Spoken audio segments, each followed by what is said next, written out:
త్రిశూరులో ఓ ఆలయంలో నిర్వహించిన వేడుకల్లో అపశృతి చోటు చేసుకుంది. శుక్రవారం రాత్రి ఉత్సవ విగ్రహాలను ఊరేగిస్తుండగా ఓ ఏనుగు బీభత్సం సృష్టించింది. పిచ్చెక్కినట్టు ప్రవర్తించింది. మరో ఏనుగుపై దాడికి ప్రయత్నించింది.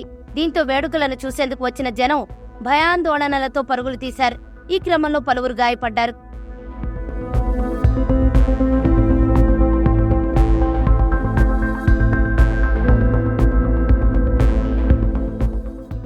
త్రిశూర్ జిల్లా అరట్టుపూజ గ్రామంలోని థారక్కల్ ఆలయంలో శుక్రవారం రాత్రి ఉత్సవ విగ్రహాల ఊరేగింపు కార్యక్రమం జరిగింది. ఈ వేడుకకు జిల్లా నలుమూలల నుంచి భక్తులు వచ్చారు. ఉత్సవ విగ్రహాలను ఊరేగించేందుకు 2 ఏనుగులను తీసుకురాగా అందులో ఓ ఏనుగు అకస్మాత్తుగా మరో ఏనుగుపై దాడి చేసింది. దీంతో ఆ ఏనుగు పరుగందుకుంది. దాదాపు కిలోమీటర్ దూరం పరిగెత్తింది. నియంత్రించేందుకు ప్రయత్నించిన మావటి శ్రీకుమార్ పైన దాడి చేసింది. పైనుంచి కింద పడేయడంతో గాయపడ్డ శ్రీకుమార్ ను దగ్గరలోని ఆసుపత్రికి తరలించారు.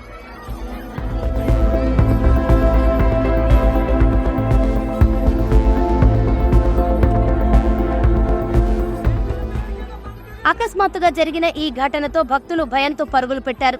ఈ క్రమంలో చాలా మంది కింద పడి గాయాల పాలయ్యారు.